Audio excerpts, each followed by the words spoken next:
I am telling the story of hippie house.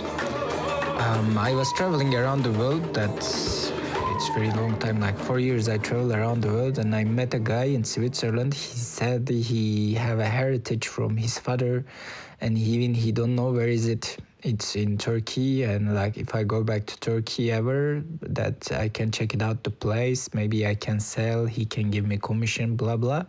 He tell me this story, and I even forget it. I go back to Turkey. I start work. Blah blah blah blah, and till one day in the rainbow, White Wind asked, "Is there anybody knows a community in Turkey?" And I answered the White Wind like he was the first person actually that I talk about it.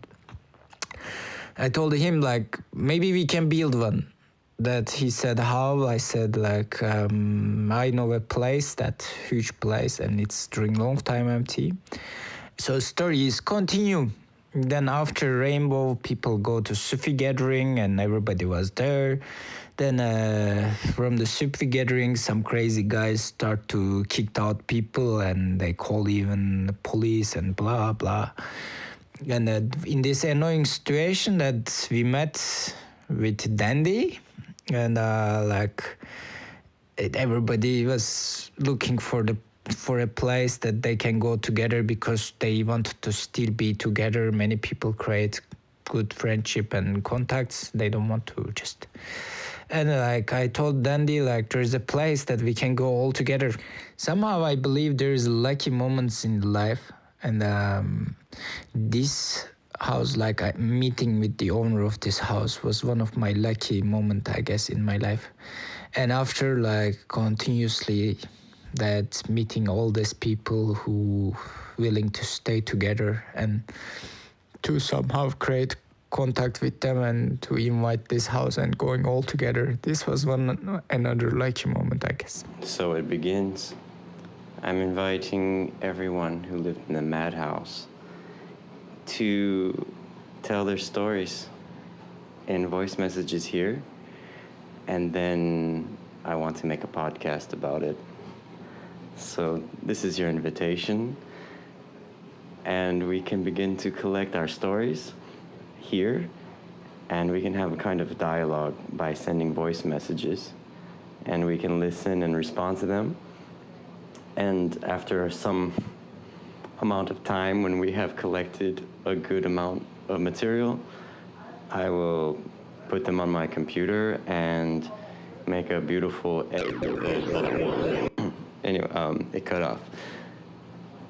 Yeah, so I will collect these and then can edit them together into some kind of audio document. We can also think about to make a video documentary about this as well with these stories. But for me personally, I would like to focus on making a podcast for springtime. So that gives us about 3 months to have these discussions and collect some of our stories here like this. And yeah, I think it would be really fun. I think a lot of us would love to revisit these moments and memories, and enough time has passed. And I think everyone has some nostalgia and some traumas. But it was, on the whole, a really beautiful time. So I think it would be awesome to make some documents about it. Welcome aboard. Oh, yes. I feel like I have some things that I would like to share. Yes. Oh, my God. I've got so many good memories. That might even be a little bit explicit for a podcast, but yeah, this made me really excited, Dandy. Yeah, boy. Woo. Yeah, sex, love. No, wait a second. Not love.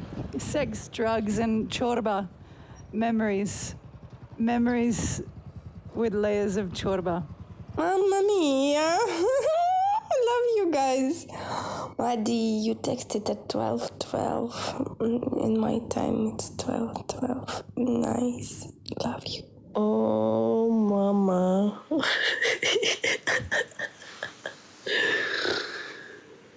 You know, if there was a way for me to describe such things, it wouldn't be through words. This is gonna be really hard.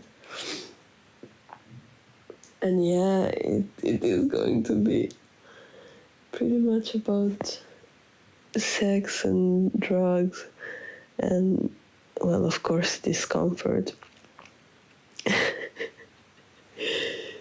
Which sounds kind of, I mean, if the drugs were like prescription drugs, it could sound a bit like a Woody Allen movie. But instead of Middle Eastern music, I mean, instead of jazz music, there's Middle Eastern music, kind of.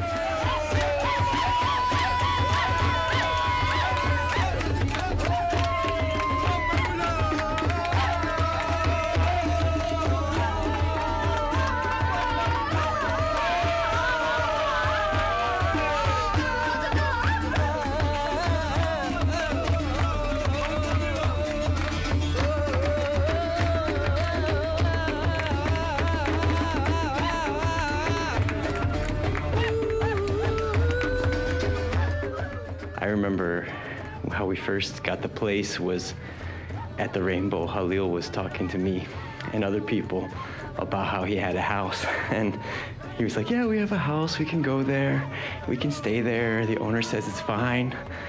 And I was like, okay, there's some house somewhere. And then I remember one time I asked Halil, well, how many rooms does this house have? And he's like, oh, maybe 18, 20.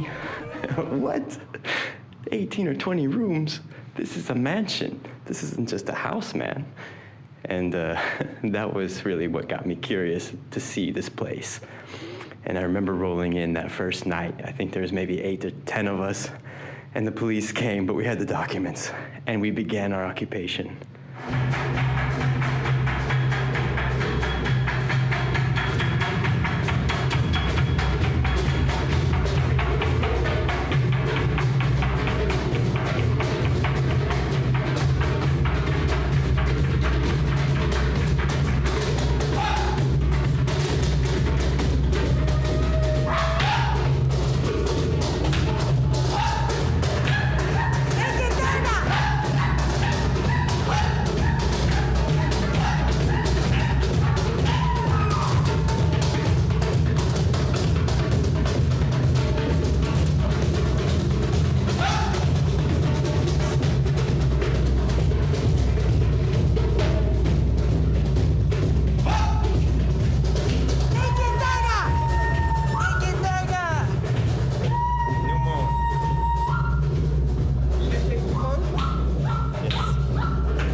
I don't remember what I felt or thought when I got there. I just remember I went to visit Hani. After Yalova, I wanted to see her, but I was good in Istanbul. I just wanted to visit, maybe 3 or 4 days like that. Innocent. Yeah, and then, I arrived, and somebody saw me, but I didn't say I was there, so somebody took me to the free shop. There was already free shop with a bunch of clothes in a bathtub. I think it was still in the bathtub.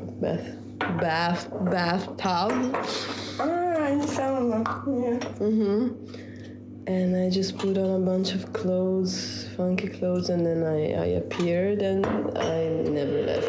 I can easily say my first impression. We came to the house, and there was people tripping on Datura, and people trying to jump off the roof, and somebody holding them. And I remember I was just fucking scared. I was like, okay, no, we need to leave tomorrow. We need to leave tomorrow or the day after latest.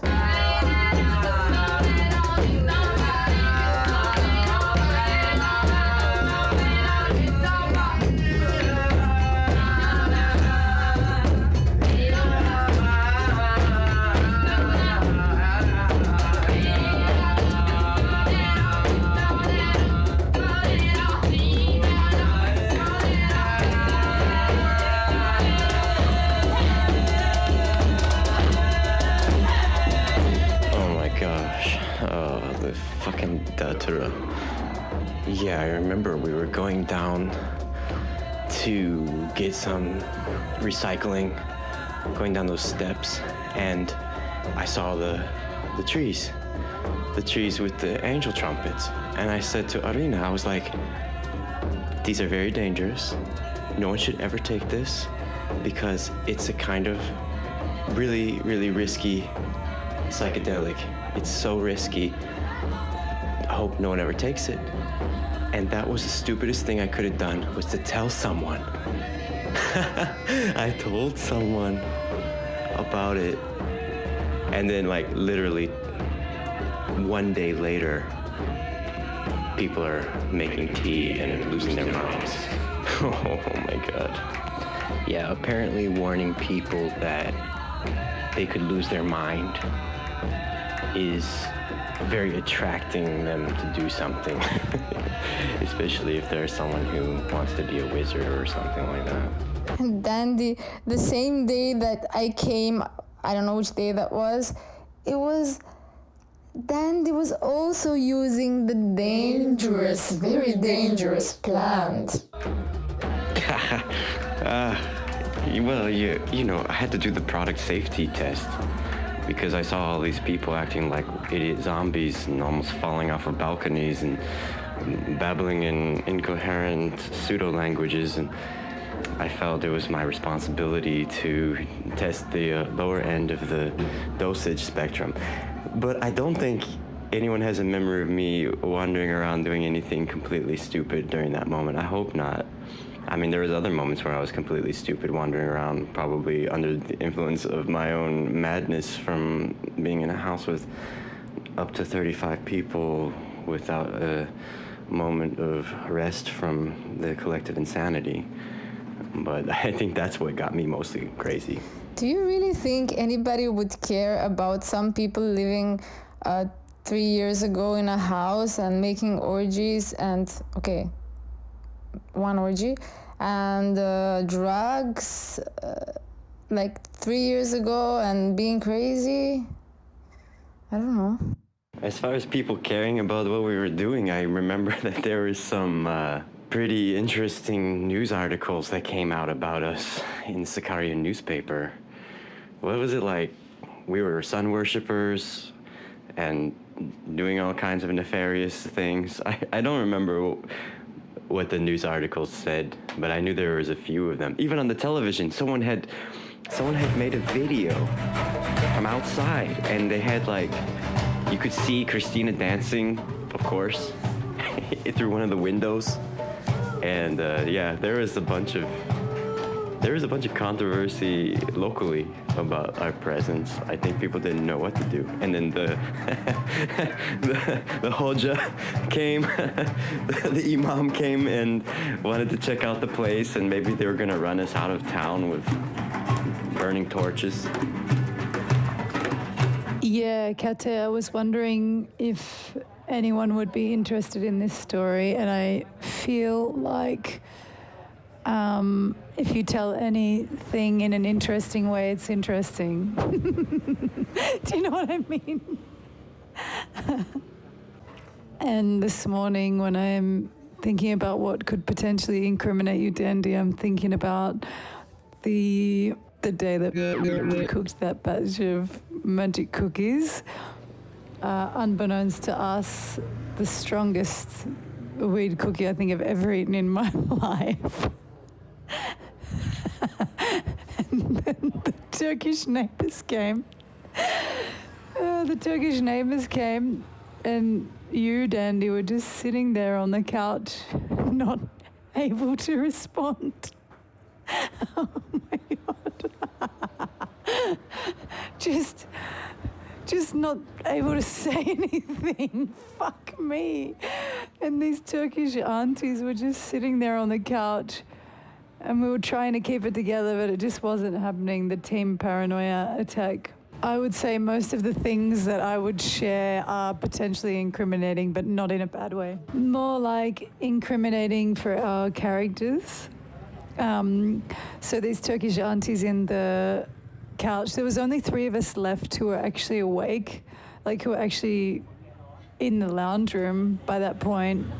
And then the neighbors came over and they were trying to have a conversation with us, and they must have been so confused because we were like 3 vegetables just sitting there. Just sitting there. Oh my God, it was so fucked. They got the rumor was going around that the imam was going to come and the police were going to come. Oh my God, it's so horrible. The probably largest paranoia attack on a mass scale I feel like I've ever had a chance to partake in. So thank you very much, everybody.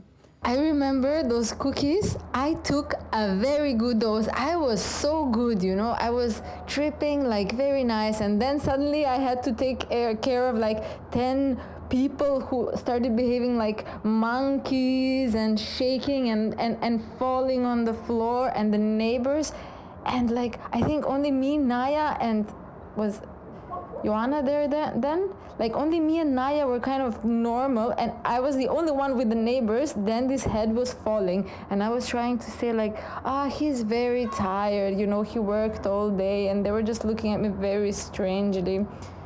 I was also tripping actually. I don't know how I looked also. Maddy, are you talking about that day fucking high people gathered in the dark music room and then I was still not high because I didn't have the cookies. I had some spoon because I'm gluten free later after a few, and I just entered the room and I said that the imam was gonna come. It was a joke but I generated some panic, I think.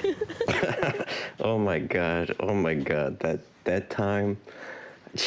Yeah, we were having a great, really fun hangout in the dark in the music room, and then suddenly the door opens. It's Irene. She's like, so serious, guys, the imam is coming. And that sent me on the most psychedelic, paranoid weed cookie trip ever. I was so frightened by that. I thought we were toast. And then, yeah, the imam didn't come, did he? She made it up. That was so mean. But yeah, then I remember I got this like, yeah, he's just tired, he's sleeping. We're talking to the aunties, and I could not even speak. And you know me, I mean, it takes a lot to make me like that.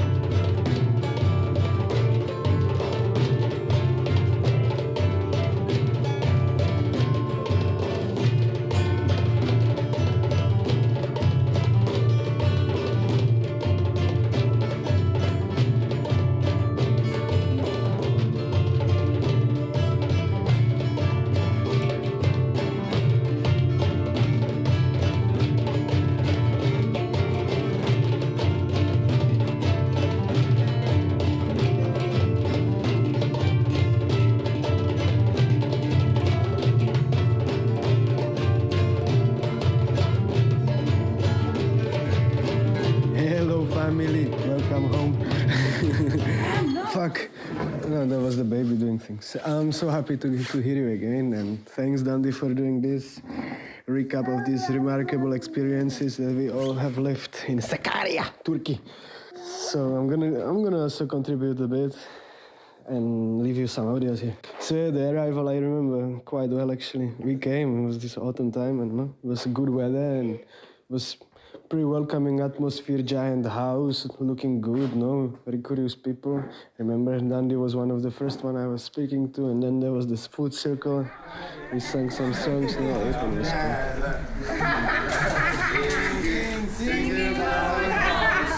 This is pandemic. This is you. When this one is here, this is celebration. And then my next memory, I think it was pretty short after, because it was the same vibe. We were still eating outside. It's quite sunny. It was these cookies. What you talking about, man? Yeah, I remember like when it happened, when we were about to eat it, Zaid said something funny, like, I guess he said, haha, see you tomorrow, guys. I guess, or something like this he said. If someone remembers better than me this sentence he said, many people had the reaction like, yeah, right, he might be at a point. He might have a point. So, yeah, this is how it started, no? And then, like, I remember we were there in this, like, living room, no, with these palm trees, and maybe doing some music or something, and it was, like, really short after. And suddenly I started to feel like, you know, this teenage time when you just hit the big bonk and you have the shiver all over the body and, you know, like, I'm getting fucked up. So this is happening and I checked the clock. I was like, oh, this is too soon after we ate that shit. This is going to be fun. So I don't know, we stayed around and the things were getting crazy and I was like, let's go to the van because I was really starting to feel like I need to lie down. Yeah, right before it hit, I was like, yeah, I'm gonna make like a lot of sugar with the lemon water. It's gonna help me. Nothing was going to save us. And then while like we were there dying on the bed, sí, Bastian, hombre. We were there lying on the bed, and Eva needed to pee. I was like, yeah, I'm gonna help her, and I just crawled down off the bed and I got this giant bowl for her and it's like, yeah, I help her to get down, squat over the bowl and like, yeah, maybe you want to take off your pants before you pee. Yeah, and she started kind of to cry and taking off the pants and yeah, just some tripping there in the van and this is pretty much how it ended up. This was not that my voice changed so much. Didn't take any hormones or nothing. It was just Maryan talking from my account, which is totally fine because we were listening and the audios and laughing together. Regarding these aspects of the community sharing, living thing, it comes to my mind this super long talking circles where people were sharing their worries and disruptions in their mind. And I remember one big subject in these talking circles, it was about stealing. And I remember Chile was speaking a lot about this stealing thing because it was very bad.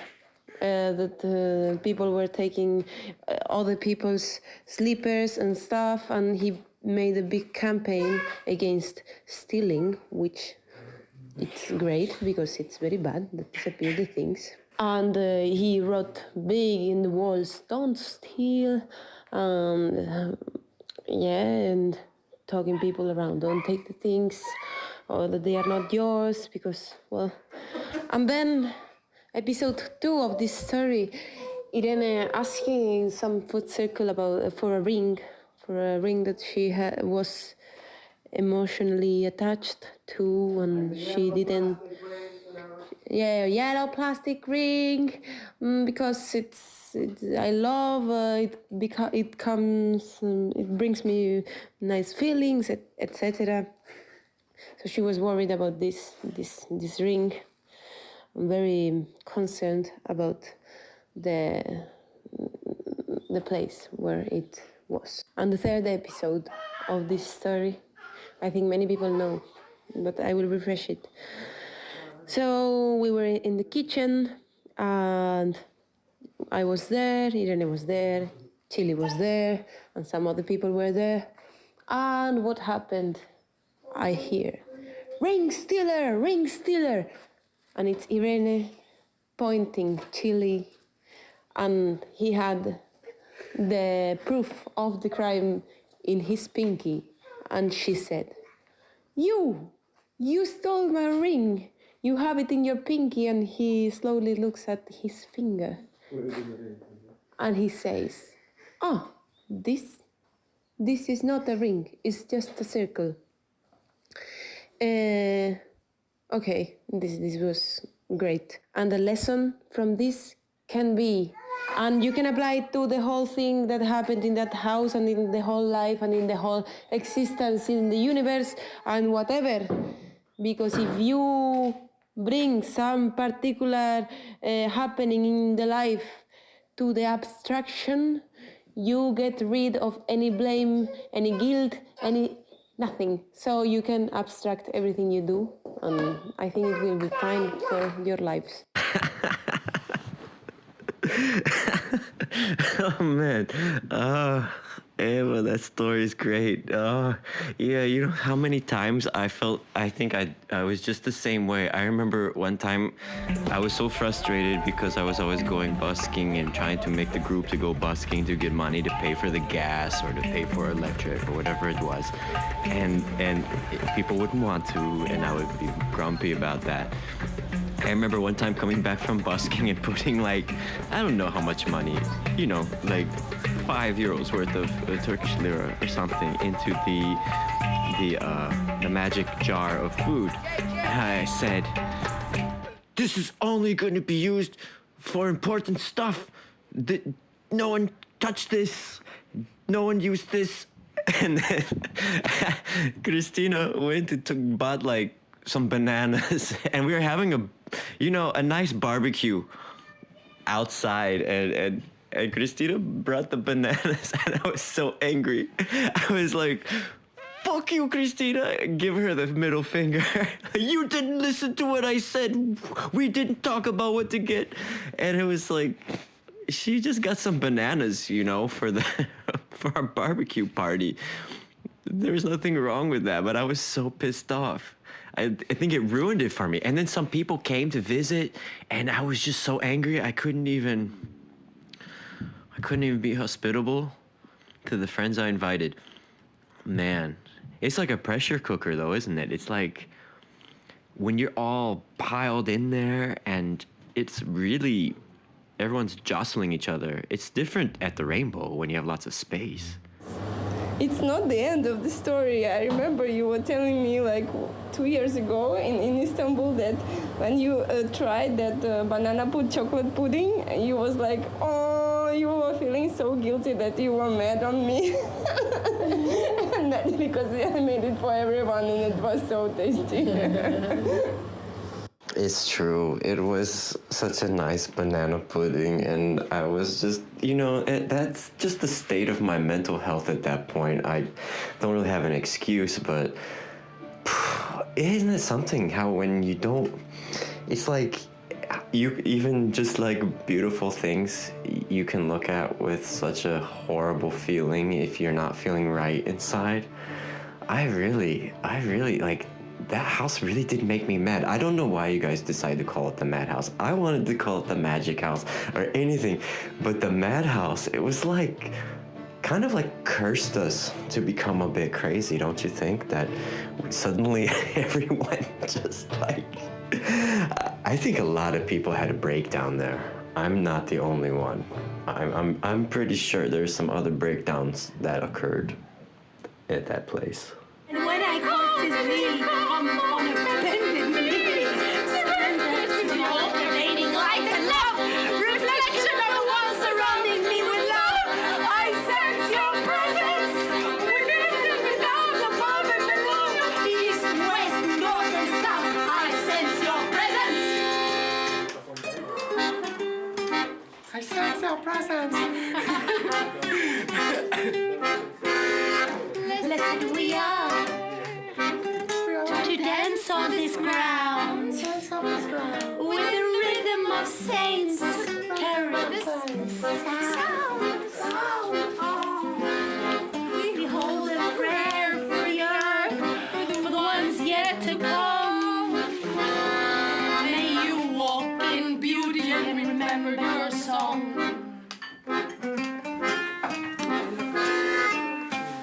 Remember why you came here.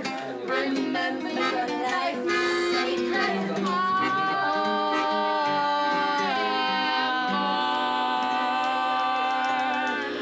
of the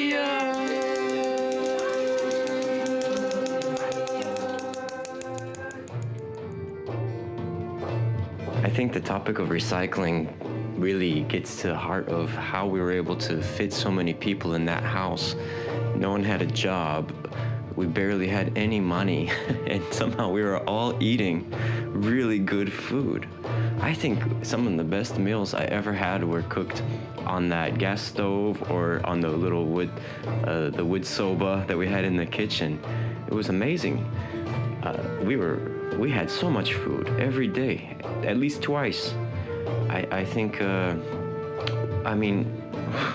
what we had the Chorba place, the Kız Kardeşler, that Kate was like militant manager to make sure that someone got our Chorba ration every day. We had the Burek place also. We have a shit ton of Burek coming. There was the market, going into the market, in the charsha after busking was a particular favorite, asking for the leftover food.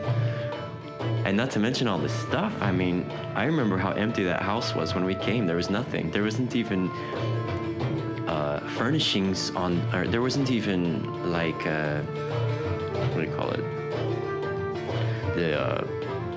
There wasn't even like a spigot or a spout for the water to come out. And we built up a kitchen and we had a sauna at one point. But it was so cool how we got like so much carpets and couches and mattresses and blankets. I remember talking to Ali, and he was just someone who I had met when I was traveling the year before with Ofri. Hi, I'm Ofri. And I'm Dandy. And we are E.T. and Elephant Band. And we were looking for couches for like couch rail spots. And one time he messaged us and was like, hey, if you want, I'll buy you a hotel. And we were like, who is this guy? No way. But then one time we were trying to find a place in Marmaris, and we couldn't find anything. So we were like, okay, man, if you really want to get us a hotel. And he did. And we'd never even met him. And then so like much later, Sakarya house going on, and I'm talking to Ali on, we never still have ever met. And he's like, what's going on? I'm like, well, we've got this house. And he's like, well, what do you need? And I'm like, well, we need everything. We don't have, it's an empty house. We don't have furniture. We don't have couches. We don't have anything to sit on. And he's like, hold on. And like a few days later, he rolls out to the house with the big truck full of stuff. So many couches, so many blankets, so many carpets. It was amazing. And I think that he came back another 1 or 2 more times with a big truck full of stuff. And then there was also the locals in the neighborhood who would just give us things because they could see that we needed it. And people are so kind to help with that kind of thing. I had a lot of really good feelings about humanity when you could see how much abundance there really is when people need a place to sleep. I actually have a really nice story about Ali as well. So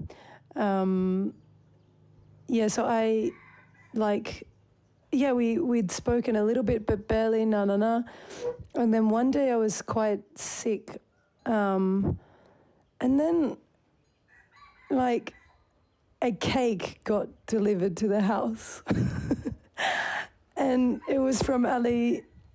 And he just sent that because he heard that I was a bit sick. And that was so heartwarming. Yeah, and in regards to the name Madhouse, that definitely came after the fact.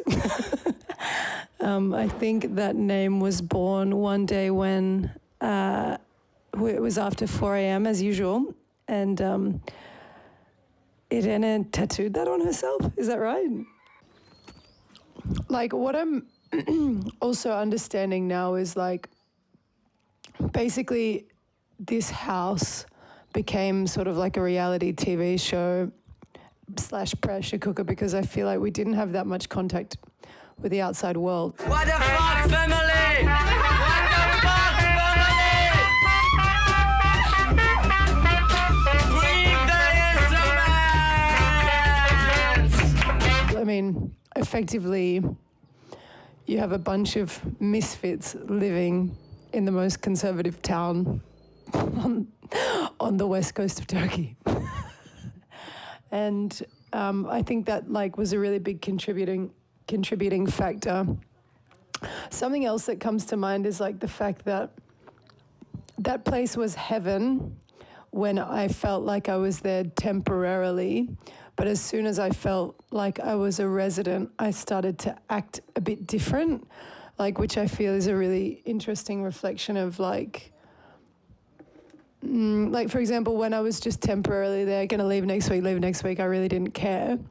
And then as soon as I said, okay, I'm living here, I'm going to spend the winter here, I started to become a bit like possessive over like things and who comes in and out. I started having more things to say about that. As you guys probably remember, one of my favorite moments was when those really nice Turkish brothers came, and they came to stay, and then they were getting that wool, that construction wool, and everyone was just up in arms about it, so much so that we had to have a 3-day talking circle about it. Yeah, feel free to elaborate, because that was one of the best, I think, the most ridiculous things I think I've ever taken part of in my life.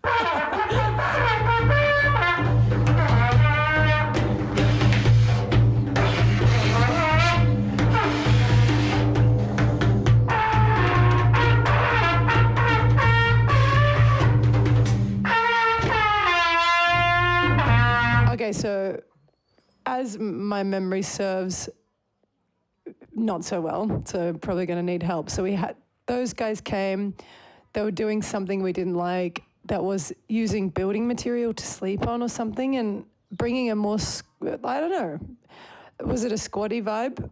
I don't know, it was already, anyway. So, and then it turns out that there was a lot more emotions going on underneath the surface. Probably my favorite moment of this 3-day talking circle was when we collectively decided that someone needed to hide the bread in their room because some people weren't getting any bread. Sometimes the bread was coming home at the end of the day, and that was getting eaten by anyone who was awake after midnight before the morning. So then we designated a bakery baba.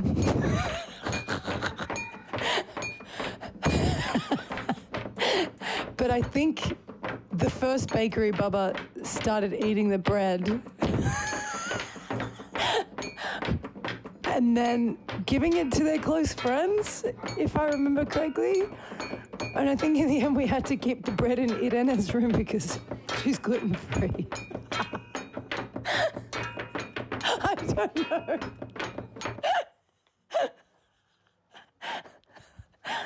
Like, what the fuck? When I think about this now, it's fucking cooked.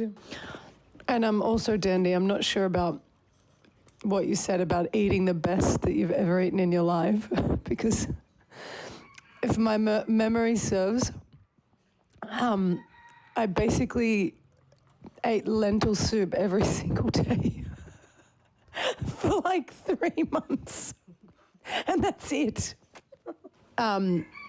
Not that I'm not grateful. Bless Kiz Kardashlar for keeping us alive all that time. Bless them. Oh my God, Bakery Baba. Whoa.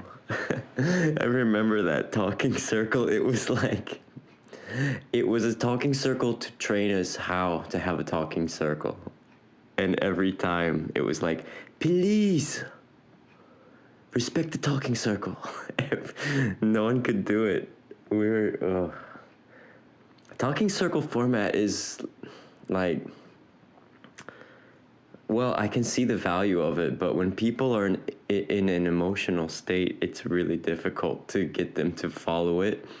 And I mean, I've been in these talking circles before in other places, even where it's like the fight starts to be about the talking circle, and everyone can't even talk about why the issue of that they're having the talking circle for. We've got eggs, we've got Coca-Cola, we've got eggs, we've got Coca-Cola, and cheese. Don't forget about cheese. Don't forget about about cheese. Found them in the trash. We think we've got some trail mix. And pudding. The other tape? The other tape, yes. It's in here somewhere. Is it mustard? Yes, and we also found mustard. Is this all Coca-Cola? Hey, you can make a cake with Coca-Cola, I believe. Or like a bread, something that's very good for you. Also, we can use for cleaning because they said, don't drink, please don't drink, you will die if you drink this. It's very dangerous, please don't drink, I will buy for you. Like, it's daytime. Is there more eggs? We should get as many of the eggs Yes, as possible. look below. Wow, family! There's more eggs. We got all the good stuff. There's some pudding and a few Coca-Colas left in the bin. Just expired. Coca-Cola.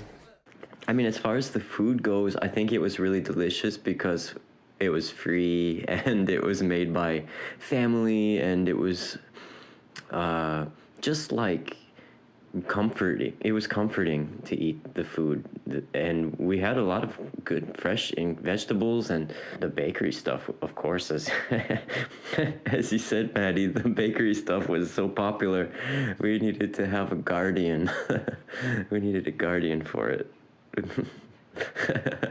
Yeah, I mean, it was like too many people, and I think the scarcity mentality would kick in about all kinds of things, like the firewood. People would be hoarding firewood, myself included. The food situation, it was like when the food came in, you know, the vultures attacked. Yeah, we had a lot of scarcity mentality, which could be because also the winter time and so many people. Yeah, I'm thinking about how many different nationalities there were in the house, and well, I mean, we had Turkish people, we had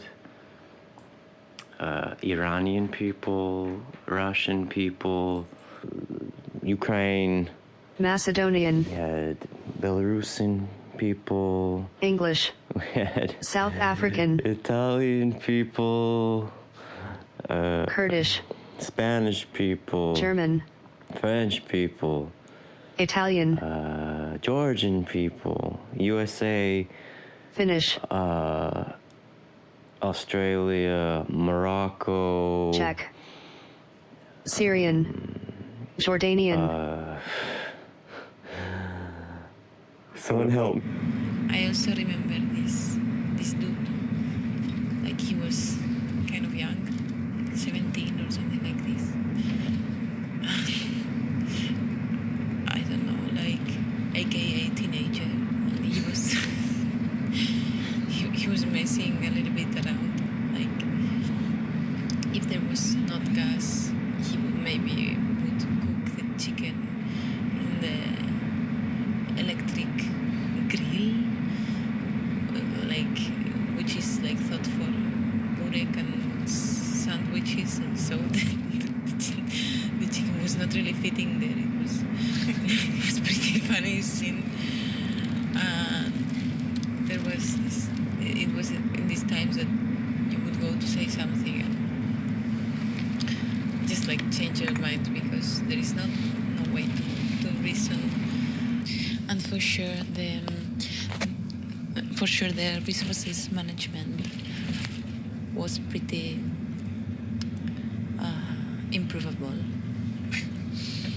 As Dandy was commenting about the firewood, the electricity, the gas.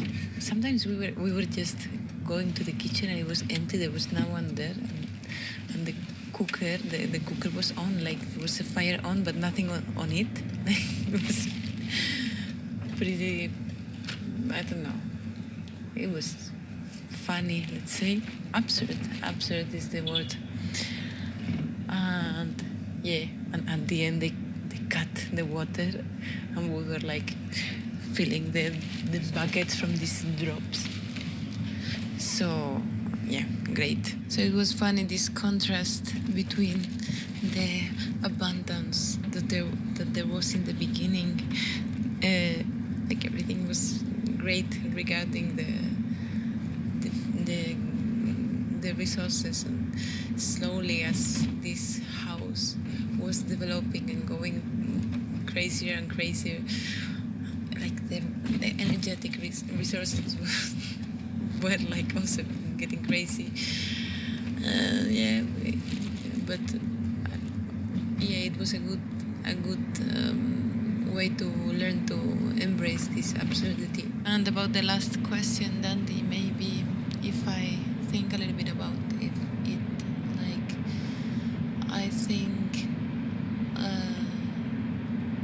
it made me become more tolerant to frustrating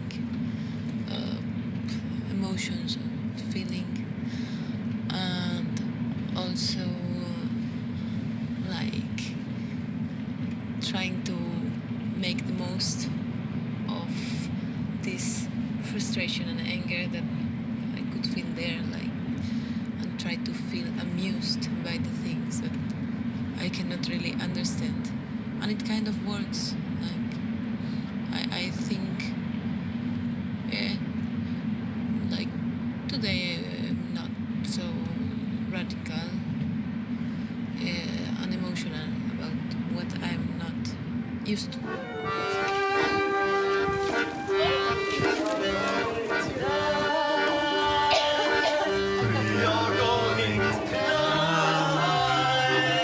I don't remember the rest of the words. Today or tomorrow, tomorrow, we are going to die. We are going to die. We are going to die. Today or tomorrow, life is what we borrow.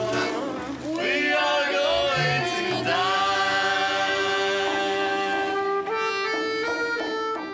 Hello, everybody. Sorry if I'm ignoring the questions, but I want to talk about Eva's birthday party. So, Christina, did we drink alcohol? Yes, we did. Like ethylic sangria made out of ethylic alcohol, I think. Somehow. So we danced, we played, it was really fun. And I was sober that night. Christina was sober, okay. Why? I don't know. So, that's why you didn't kiss me.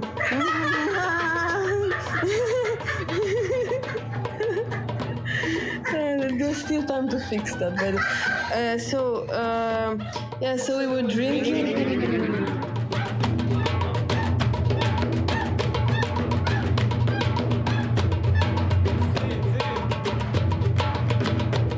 Fuck, 1 minute gone. Yeah, so we were drinking alcohol, very cheap alcohol, because in Sakarya it's impossible to find it. And at some point I found some plastic branch some fake branch of some plant, and I started using it as a mistletoe. You know, and at Christmas you're supposed to be kissing someone if you walk past the door with the mistletoe at the same time. So I started walking around with this branch and putting it up over the heads of people and trying to make them kiss, and yeah, it really worked. So everybody started kissing everybody, men with men, girls with girls, adults with kids, whatever, teenagers.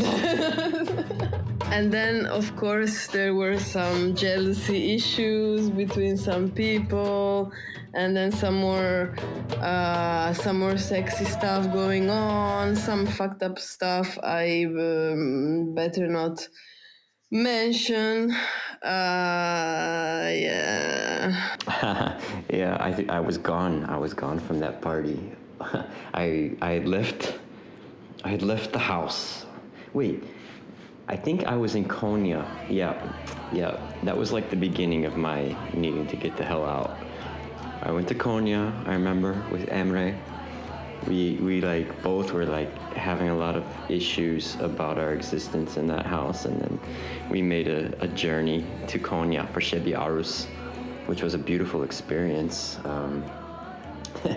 Yeah, that was really a nice time to get out of the house and remember the world was bigger than just the people I was seeing every day in that increasingly small feeling big ass house. So I didn't get to participate in that festivity of that party, which I did hear about a lot of things. And yeah, it was maybe a bellwether or a kind of indicator of the direction that things had been turning. And yeah, like definitely the use of alcohol and things it increase the annoyingness of others.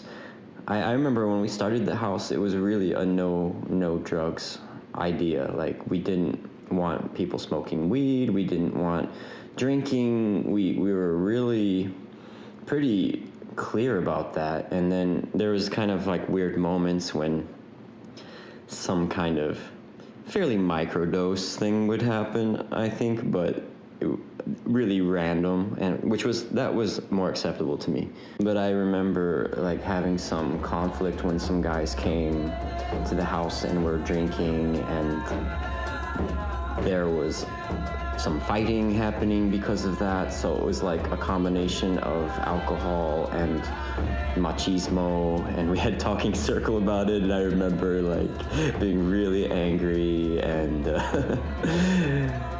yeah, that was so frustrating, because it's like the thing about alcohol that makes us not want to have it in the house is that it makes people more prone to fighting and not really sensitive to other people anymore, and kind of it can get people into a headspace where it's just really uncomfortable. I mean, alcohol is a primary cause of violence and sexual assault, so it was a good decision not to allow it. But I think that you can't control anyone, and especially in a house like that. Yeah, I mean, I think the mistake was that a lot of people wanted to make a permanent rainbow gathering in a small space that wasn't in nature and that didn't have a time limit. And this is not a good idea in my experience. I had more of a vision of a smaller group of people to live there for a longer period, like between 10 and 15 people. And it would be like a kind of arts commune or something like that, where we would be supportive artists and live together, but not 30 plus people who were always shifting and moving around and not necessarily focused. Yeah, I feel you, Dandy. For me, there was also too much people and too much energies changing all the time. I also wished for a smaller community. And about the alcohol and drugs, I don't remember we specifically banned it or something. I remember that there simply was no weed to be found, and alcohol was also really hard and expensive to find. But for me, it was perfect. I mean, I really enjoyed the fact that we were not taking anything daily, and we would just do that every now and then for some special occasion. So like birthday, New Year's Eve, some stuff like that. Then in that case, we would get we would get fucked, I was saying. It cut a big part of my audio. What did I say? Yeah, those two fucking guys. Oh my God, they caused so much drama. They were drinking every day. They were sleeping on some dangerous micro glass material, some bullshit like that. And we had talking circles about them. Yeah, but that one and another like sexually assault related thing happened to me actually in that party, and those were the only two bad experiences. And yeah, oh, I have a mental black. So actually, yeah, we agreed that we didn't want to be drinking, and that's true.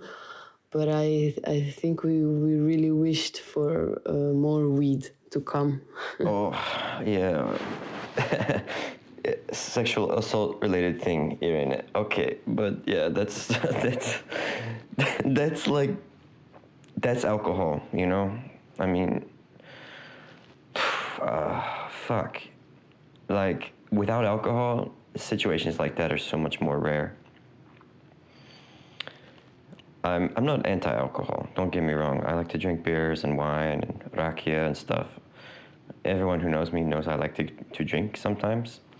But in a house where people are being so free and wild without any drugs, why do we need anything? I mean, there was a reason why there was no weed also. It was because it was forbidden in the house. We couldn't have it there because it would violate the responsibilities of our host. So yeah, I think, of course, I mean, like, I'm a big fan of microdosing and taking small amounts of things because it's much more under control.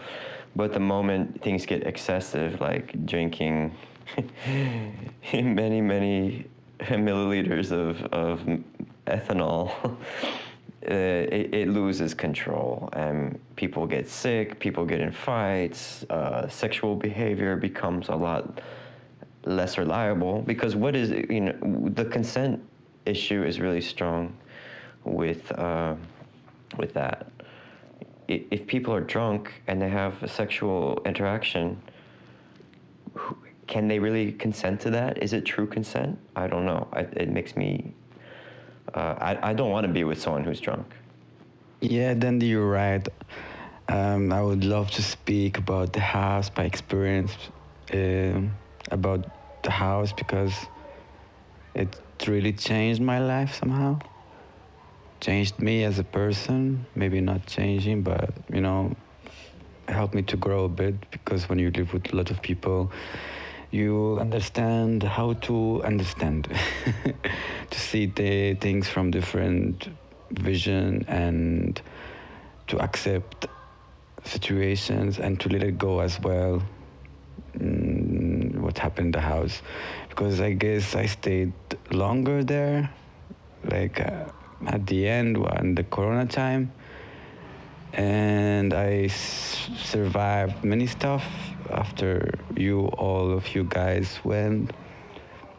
So I was in the good time and the medium time, and also when it was kind of like everybody took his place, because you don't know what's happening in the world, and we cannot play music in the street anymore. We cannot recycle, which is very hard to survive. But we did it, and I still think how we did it. And yeah, it was very, very intense and beautiful, and I don't know, it changed me a lot. So starting from the beginning, I was with Kate and Maddy. Maddy, she left from Izmir one day before us to the house, and then I came with Maddy, with Kate and Solo and Hamza to the house from Izmir after the Sufi gathering. And we just found people started the house for like a few weeks ago. And I wanted really to join, to have this experience to live in a community, because I never did it before. I don't know how it works. I was still young as well at that time. And one of my vision was to grow as my music skills from people, but it goes further than that. Fortunately, I learned many things, and I met very good and crazy people.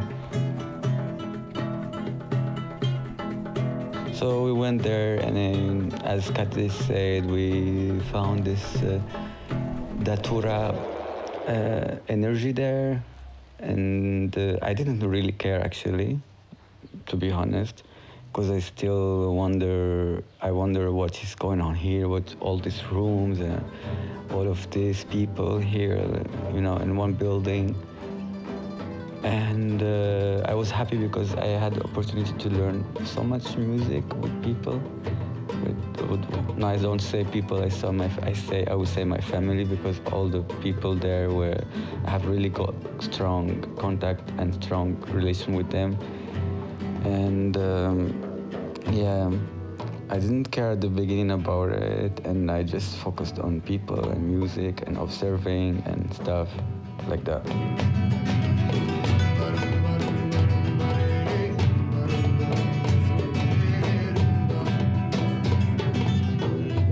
Also, the first time I will learn how to make money. So the first time I learned how to make money was in Sakarya. I playing music in the street, and to adapt as a street musician for a while was very difficult, but I get so much support from the very great musicians and their experience. And I learned how to show in this to people and to play in the street. And I think many people will understand this feeling when you first time playing on the street. After that, what marks me a lot, recycling, because I didn't know about recycling because I live in Morocco. We don't recycle here because there is no so much waste.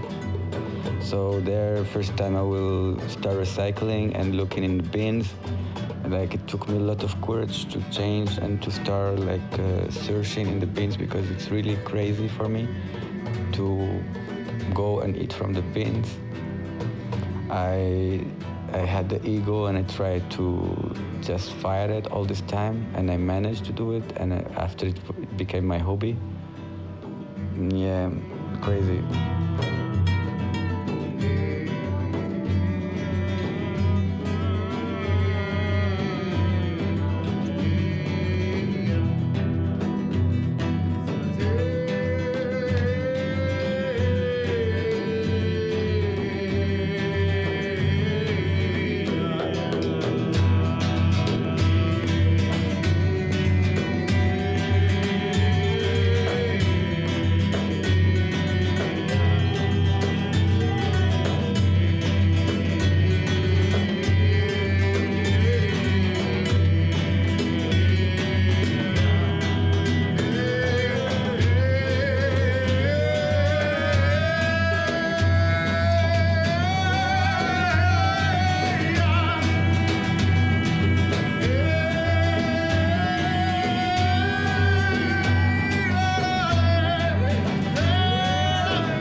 Family, I'm really grateful to see that we have a group, that we gather again. Thanks to Dandy, thanks to everyone to be here around, every time, everywhere. It's like a feeling, it's a deep one. Anyway, I wasn't that much available before.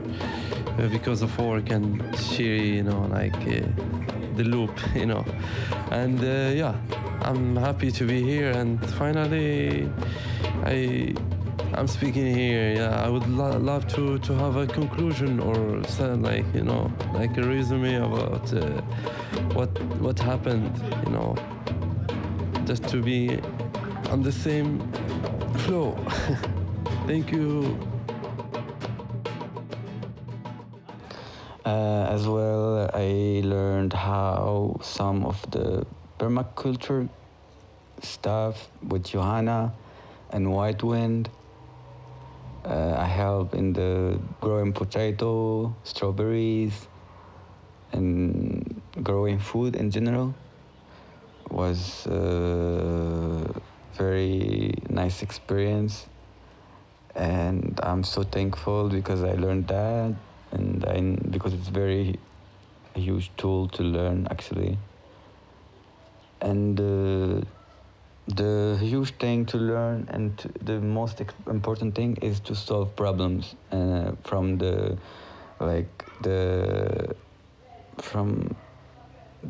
bad times. We learned a lot, and we all know the story about the puppy and how the house divided to two teams, people who want to puppy and people who didn't want to puppy, and how it ended. And it gives me so much experience and on solving problems, and actually everything, like not even the puppy problem, but also the problem that we had, and just simple ones, or you know.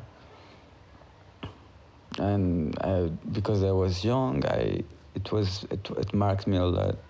So after the puppy, everybody started leaving, and Halil took so much responsibility for 1 week, or I don't remember the story, but we came back to the house to save the puppy from there, and the puppy had an accident. We had to go and find someone who gonna fix the leg of Maddy, the puppy, and then find her a house. That was very hard times, and it was intense for us as well. Then the puppy find a home, and Corona time come, everybody left, and then I don't know, the dark time began, where had to find many alternative ways how to get money and how to live, because we all were dependent of the system. Otherwise, kind of to say, we're an independent community, but independent of the system, because we were recycling and playing music on the scene, so we're depending on people and waste and stuff. So we had to find solutions, and that was the very good experience actually. I remember all the family, all the friends. I was there that time. We were just few people, but I keep imagining people living in their rooms, because it was so dark, so that even we didn't play any more music or whatever. So yeah, I was imagining Eva and Maryan playing, and then I hear their music while I was in the room, but it was nobody there. And but the most important is we lived all together as a family, and we managed how to bring life into this dead house. And what was there was very crazy, and we all shared it, and we still all have memories and feelings about it. And it was a huge experience in my life, actually. I can say it's the best one, and as far, I love you all, and I wish that we can meet someone someday, somewhere again, and have the same adventure. Goodbye, and see you soon.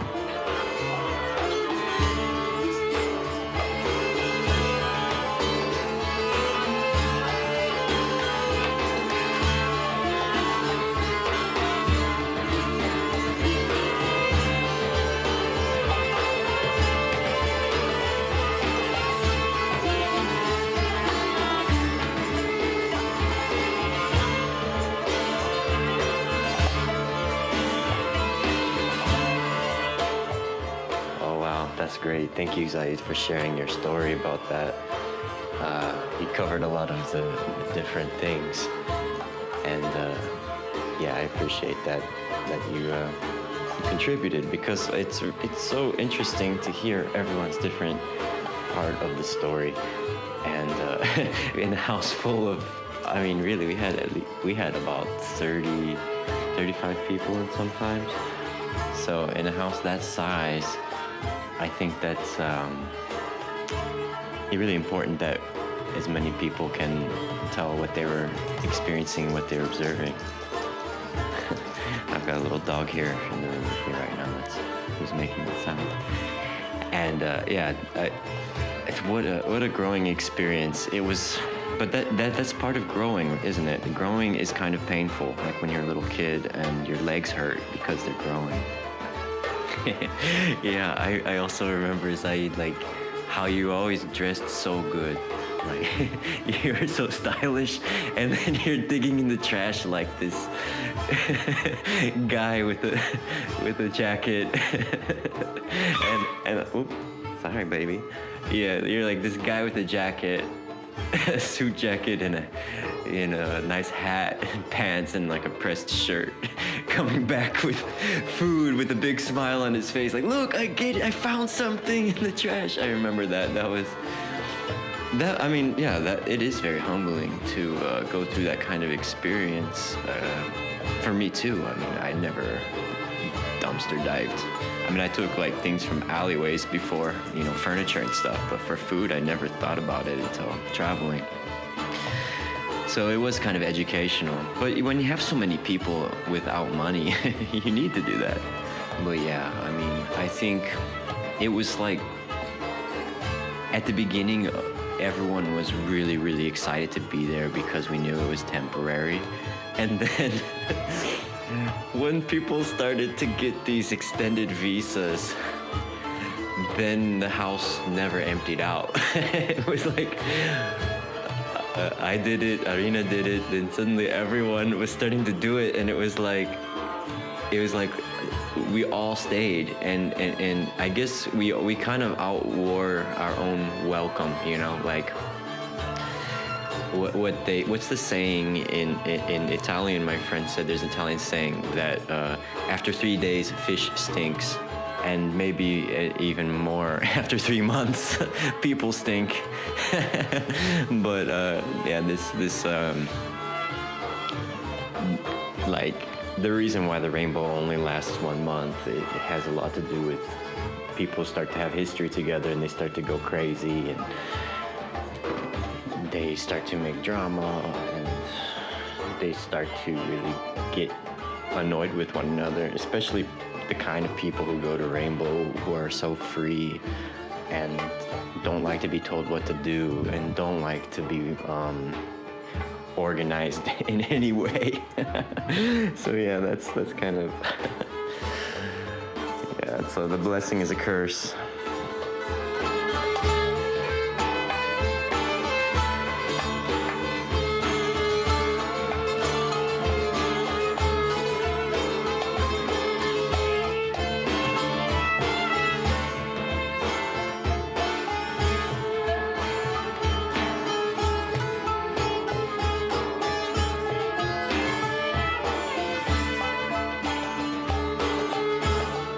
Yeah, then you're right. Actually, for me, that was a social experiment, and it's like some sort of university where you're gonna learn about life, but in real life, And about like the feasting after 3 days, I saw this also in collective communities when you live with your family and stuff, and after always there is problems and drama with mother and stuff, like family, And I guess it is part of the family that we don't see it because we escape, and if we stay longer with our family, we'll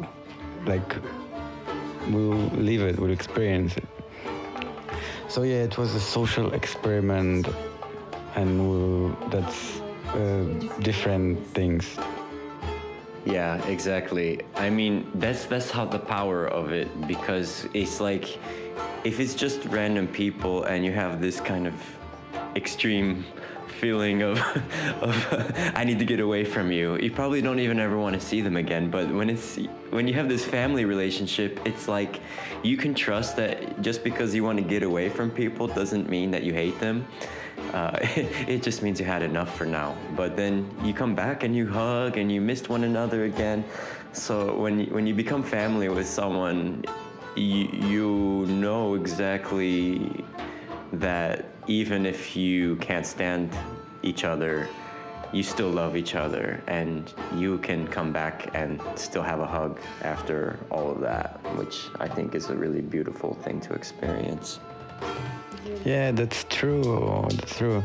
Me, I didn't feel this part so much, and I didn't feel this part so much because I don't know. Maybe in societies are different because in Morocco we're all the time with people and we live in a collective society and we're used to have we live around people so much. But I just remember that I want to share this with you guys about I had a problem in sleeping because I'm very sensitive when I sleep. So it was always music and people stay awake and party and stuff. So that's the big part that annoyed me so much, it's just the sleeping. And I remember you guys called me grandpa because of this. And especially you, Dandy, you told me grandpa. I remember. Yeah, because you were. It's so funny. You're you're so much younger than me, but you were my grandpa at the same time. Yeah, I know what you mean about the I know, especially in Turkey also and in Morocco, it's more people, family living together in the house. And I normally would like that, but I think the problem for me was that I had been traveling for so many years, and I needed a place to settle down and have some quiet to work on stuff. I wanted to make a music studio and work on recording, and it was just not possible in this environment for me to have any sense of quiet for my mind. It was always moving all night, and I was on the kitchen floor, so that was not a good choice. I didn't realize it was going to be like that. And of course, sharing a room with lovely Christina, who, she's not so crazy. Actually, Christina is very chill in the room. Christina's leading the initiative to try to get it organized nicely in here.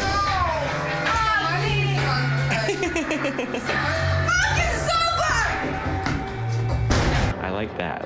Christina was like a crazy robot that would go into the kitchen and bang everything and shout and scream and spin around and kick the couch, and then she'd come back in the room and just be very quiet. So, it wasn't like Christina herself was the problem. It was more that I didn't have anywhere to go without anyone around me. That was the problem. It wasn't really a personal problem with anybody.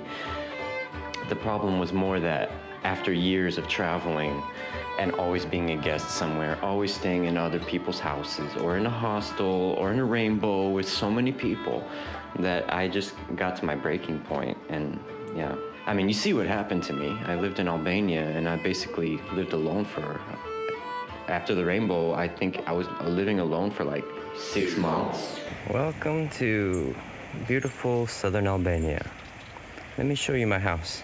Here's my sun terrace, also good for yoga. I've got a mat and also this piece of a folding chair that you can recline on. Some carton boxes for who knows what.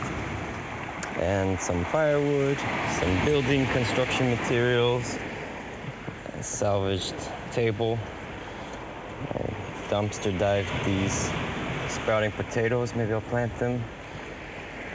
But yeah, this is my place. It's kind of a shack made from an old bunker.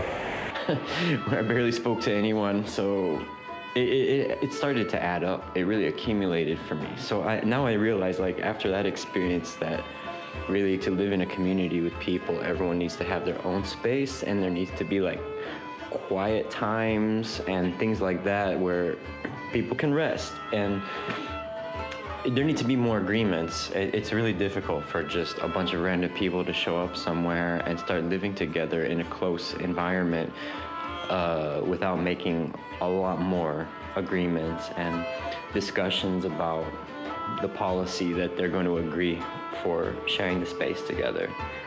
I realize how important that is after that. And that really reminds me too, I think the most powerful moment of everyone together in that house was when we made the music video with Maddy and the Moroccans.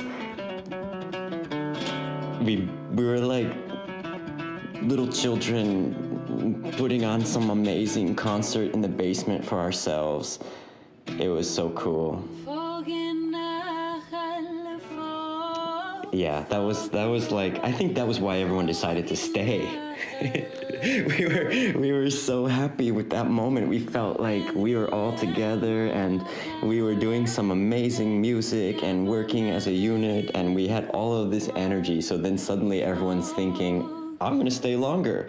You know, it might have been a really beautiful goodbye at that moment, and everyone would have like this really powerful experience, but we decided to stay.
Does anybody remember Trash Fashion Week? When we were wearing all of that recycled clothing and taking photos, but I guess Christina's hard drive failed and lost all the pictures. I had some video clips. I think Irene also.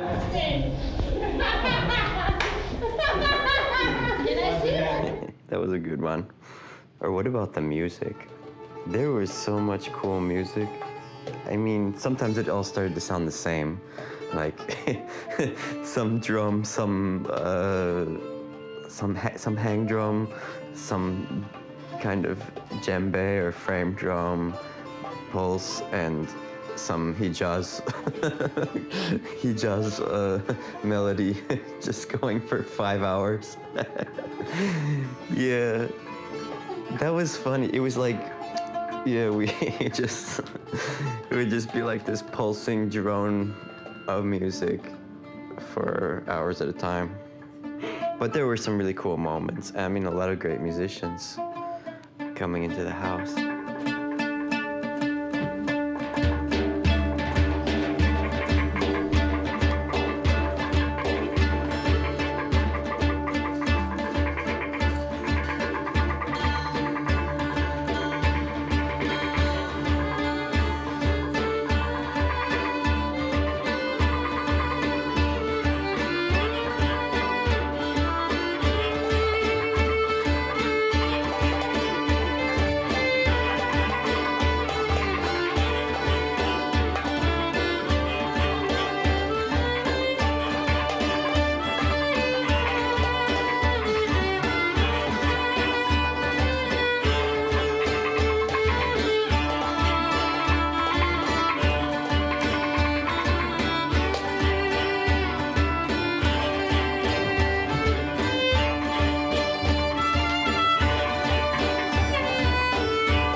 Wow, family. I'm sitting here in a hotel in Thailand, supposed to be packing my bag, but I am on Instagram procrastinating. And I was remembering that Dandy gave us a deadline of 20th of March. I really want to hear more people. Yeah, I want to hear more voices than just me and Irene. Come on. I don't really remember what I've shared, but like a few things coming up. It was like, Ari, I've seen a picture from... Fuck. 1 minute is really short for me, but I'll try and be a bit more concise. So the other day I've seen a picture of me in the street that Ari took, and I'm holding a bucket up. And I look so happy. I look so happy. Yeah, it feels really like a different person in a way. And it's really interesting. And it's not that I'm not happy now, but I feel I'm kind of a different kind of happy, or like a different kind of person. Like, I don't know if I said this in any of my other messages, but I do remember at the time, like, actually kind of knowing that this is kind of the best days of my life. And I knew it consciously as well. I was very conscious of the fact, which made it even kind of more bittersweet in a way. Yeah, I don't know. A lot of... I was going to share some stories, but somehow only feelings coming up now. But I really hope that some other people say some stuff. I really want to hear from you all. Maddy.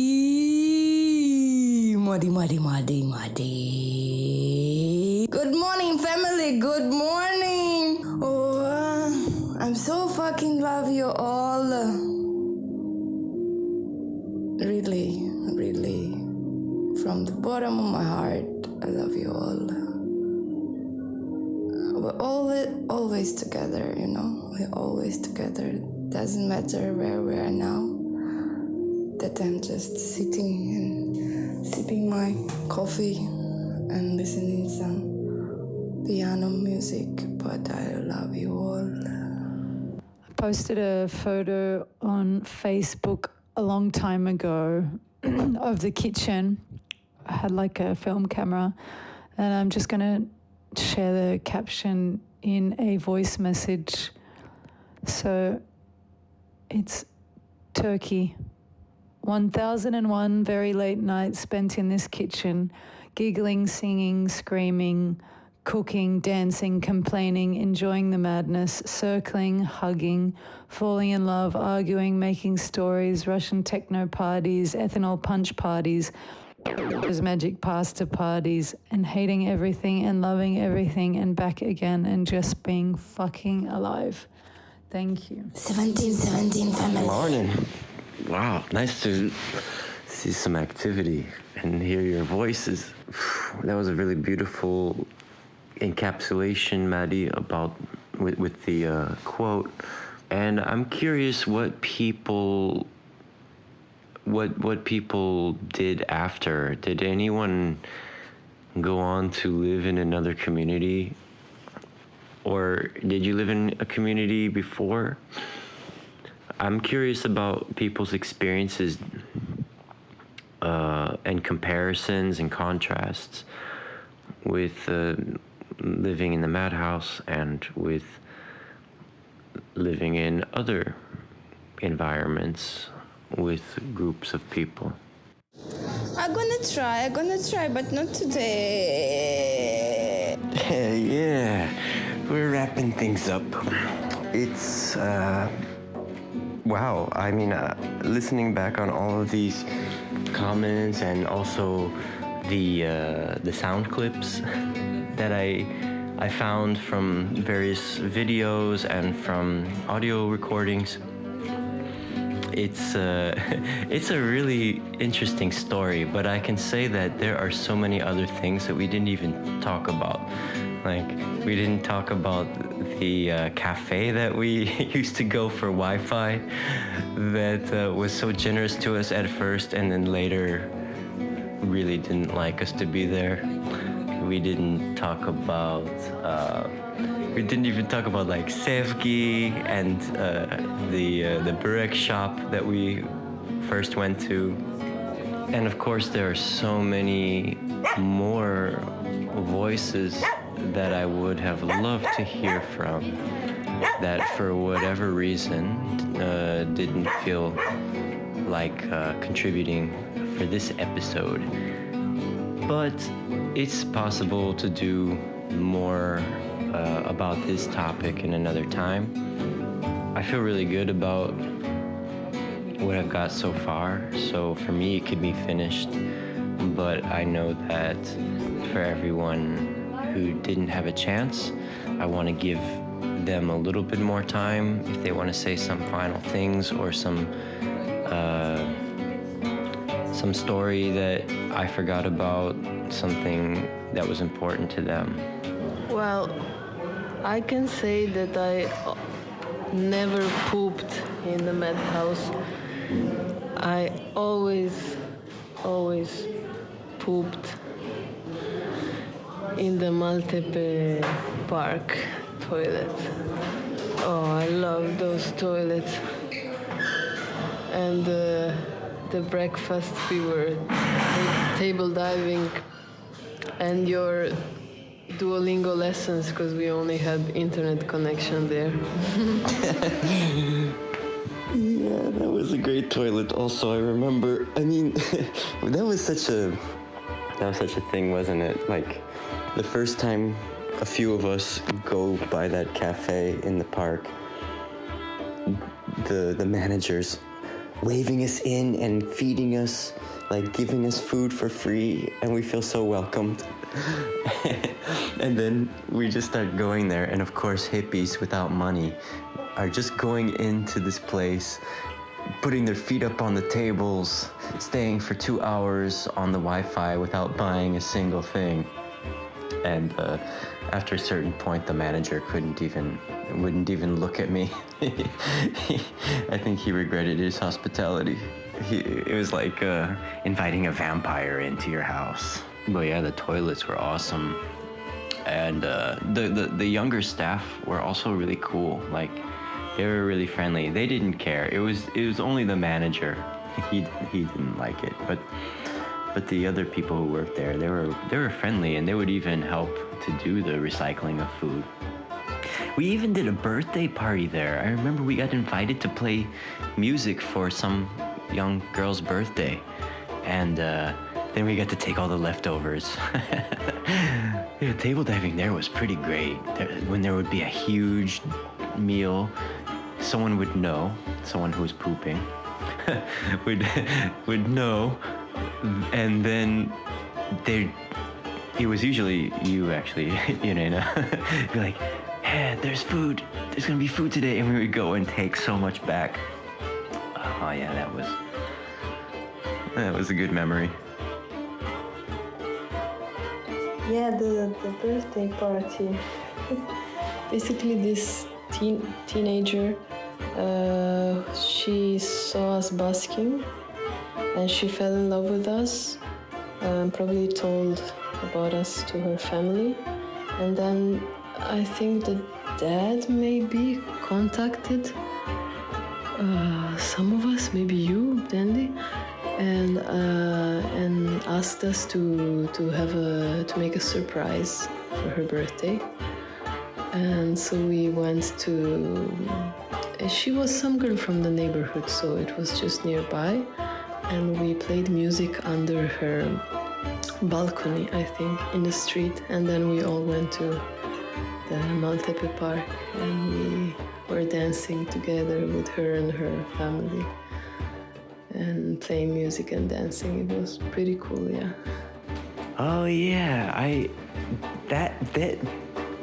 there must have been 2 birthday parties, because there was another one that was at the cafe, and I remember there was the dinner, and they wanted us to play music at the dinner, and it was for like a little girl's birthday, I think. And I remember just like, you know, we were all sitting with the family in the restaurant, and then playing some music for them and dancing, and everyone was clapping, and it was really a fun time. But then the one that you're talking about, I remember also, yeah, because it was like, it was more elaborate. We went and serenaded her outside in the street. Oh, that was, you know, I mean, I feel like we did a lot of things for the community, actually. We were involved. Maybe we weren't very organized. Maybe we were a bit dirty and heathenish. But we had a lot of cool interactions. I mean, I brought up Sevgi earlier, and she kept on coming over to the house a lot. I mean, we met her. I remember we met first when Halil and I were looking around for places to recycle from, and then she gave us a lot of the leftover bakery things. And then she would come over. She let us into her house to do laundry one time. She would come over to the house regularly, and even bringing some of her friends and family members. That was really cool. And yeah, and we met Ahmed that way also. He found us on the street and took us back to his house, where his father's an imam, and we had a dinner with him and his mom and father, his astrologer mother and his imam father. We got a lecture. Okay, I wanna speak because I was in the team that arrived to this place before even Halil gets there. I remember that it started in Yalova, actually, when the Sema ceremony finished and the hippies were not leaving because it was so nice and comfortable and so ecstatic to be there. And then this Baba called the military, and military came with this cars that were like, I don't know, anti-riot for splashing water, like if we are not leaving, or if they need some kind of force and backup to make us leave. So they came all prepared. Yeah, I was even thinking about this too, about how we started in the Derga, and everyone went because we knew, oh yeah, Yalova, it's famous for having Sufi gatherings. And so many people came to the Sufi gathering, and we brought so much energy and life. And I remember we even took a great big photo of everyone at the gathering. We took one big photo together, all of us. And then it was the evening, and they suddenly said, we have to leave now. And we were like, well, can't we just camp one night and leave in the morning? Because many people, they're hitchhiking, they don't even have a ride. And then the police came with their giant riot equipment, their huge tank.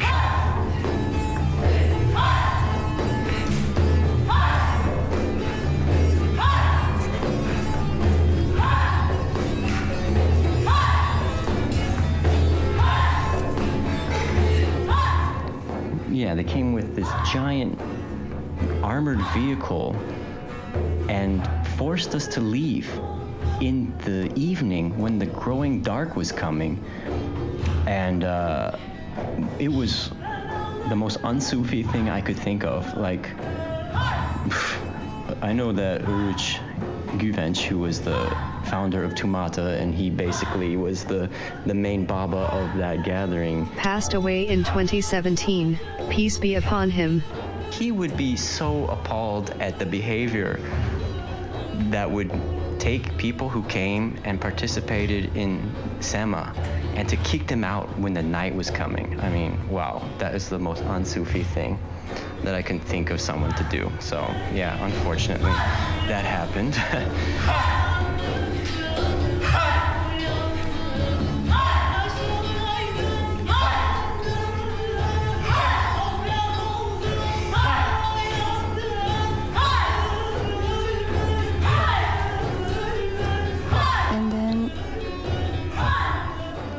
So yeah, before this happens, I remember us making a big circle just outside of this Derga to decide where to go now, what to do. And then again this invitation from Halil came that we can go to Sakarya.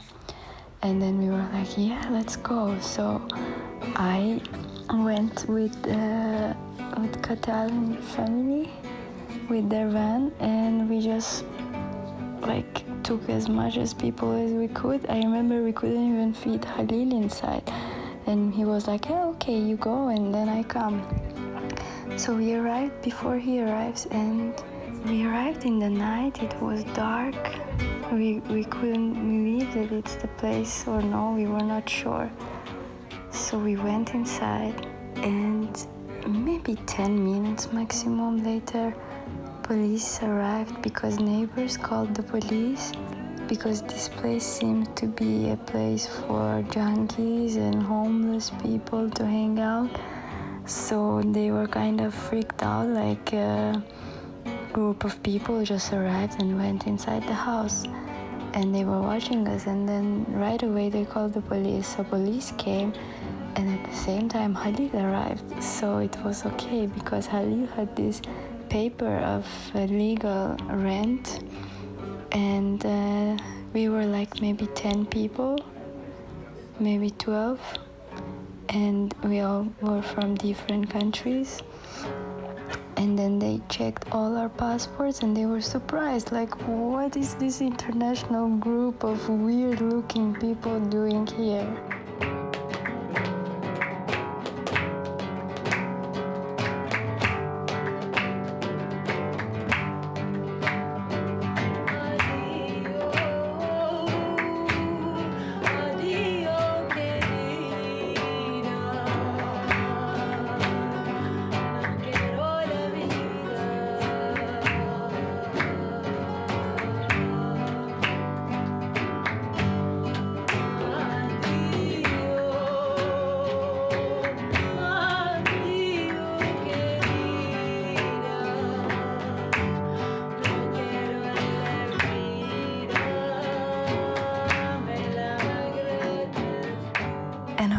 It was dark and we couldn't see the real situation of the house. It was dark, no electricity, full of trash, full of broken glasses, full of shit, literally shit everywhere.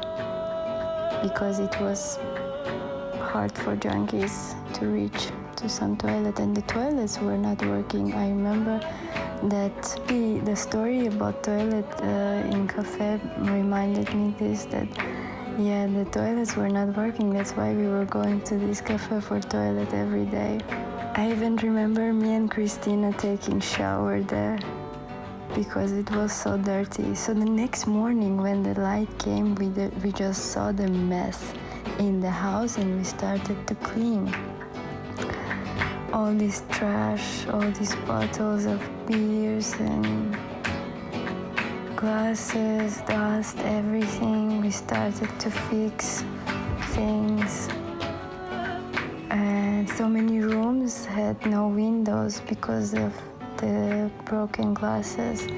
And the next day was interesting because it was like kind of a race to pick the rooms, because not all the rooms were so nice to live in at the start.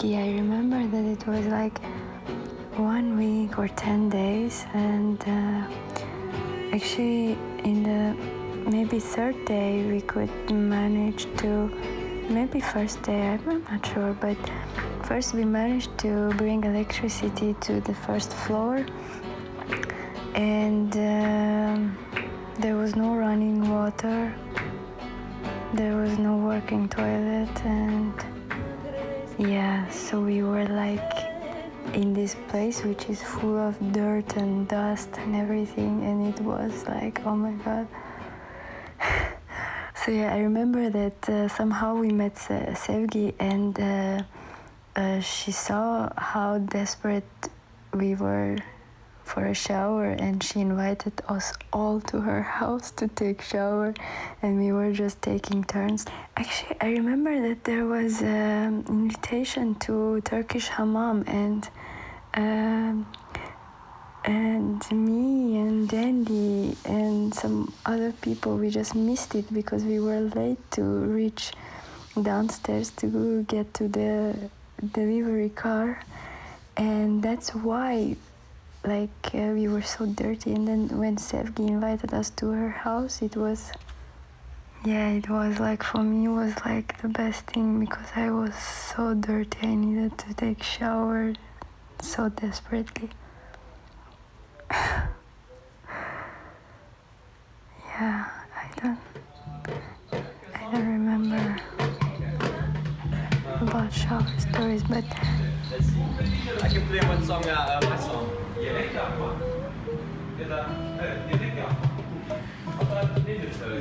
Tabaka connection. Tabaka connection. I know this. Irene. Strawberries and cream.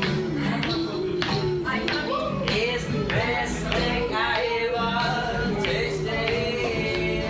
Strawberries and cream. It's the best thing I ever tasted. Wow. I have a really nice photo of this toilet with Christina's body paint printed on this toilet as print. I was in this first group of arrivals to this place, but I stayed only 2 weeks because I had to leave Turkey. But it was enough, and it was a life-changing experience. I mean, this time, the whole thing that was happening to me and everything that I was experiencing and experimenting was absolutely new to me personally. And it was such a nice time, you know. I was pushing my boundaries. I was living so free.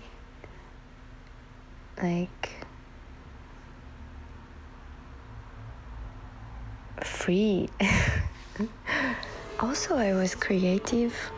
I remember during these 2 weeks, I did really interesting stuff. I was painting on people also, and Christina. One day, I remember it was hair salon day. I was painting everybody's heads. And tattoo day, I had a tattoo day. I was giving tattoo to Irene. And what else?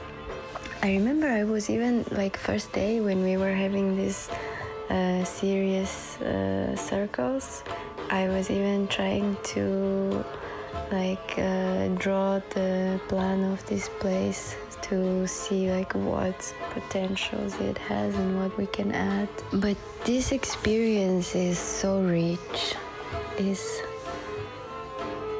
life-changing, and it's wild.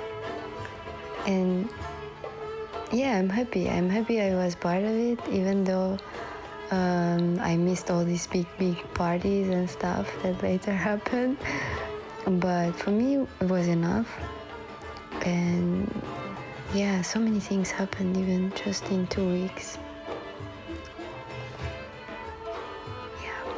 One more interesting thing that I remember just now is that so there was we had daily missions, and somebody was going for food mission, somebody was going for dumpster diving, somebody was going for busking, But I had some intention that I need to go and find free paint because I need to start painting this house. So I remember me and Christina and Irene, we walked the whole town. We were asking every shop, can you give us some free paint? And of course the answer was no. And then we found a car sport paint shop, something like this, where they paint the cars. And this guy gave us spray colors that was for cars. But I remember I got like 2 half-used black color, and I don't know, somewhere else on the way back home we found a workshop of some guy that was working with wood, and he gave us paint, like half-used paint bucket. It was white, and it was the best thing. It was such a successful mission. I did it. I found free paint, and we made a deal with this guy that we were gonna come back for more. And he was like, "Yeah, okay, no problem. Like, I can give you the leftovers of my paint." And I came back home and started to paint on the floor, paint on the wall, making spirals. Arena made in our room home. So yeah, it was nice. Now that I see the photos, I start to remember. I know I talked too much, but all this time I just couldn't find the right time and place and mood to speak about this stuff. I'm sure you find like the best part to put and use and whatever. But I just remembered of the most important event of my time there, and it was our fake wedding. It was our fake lesbian wedding. Wonderful! So the story goes like this, that in Turkey or in Iran or in, I don't know, eastern places which I'm familiar with, you are usually in touch and in contact with your neighbors. You invite each other to your, I don't know, ceremonies, to your house like this. So, of course, we had some problems with the neighbors because of our whiteness and nudity and so and so. And the fact that we were just like strangers, you know, like aliens, we just landed there from our spaceship, and it was too much for this neighborhood and this city. So I remember that these neighbors had a wedding, and they came to us to the door, and they said that, yeah, we're having a wedding, but sorry, we're not inviting you, we're just informing you because like blah blah blah, I don't know why.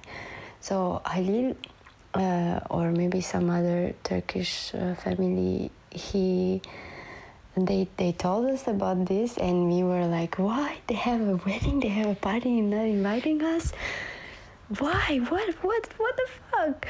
So at the same day, 2 people who were outside on whatever mission, they found a bride, I don't know what is even called in English, this thing that brides put on their hair. It's like piece of a cloth. I really don't remember this word right now. Wedding veil. So they found this and a pack of wedding invitations, like it was like just invitations with no name, nothing written. It was just, they throw it in the trash, and these people, they found it and they brought it home, and we were like, this is a sign, we should have a wedding of our own.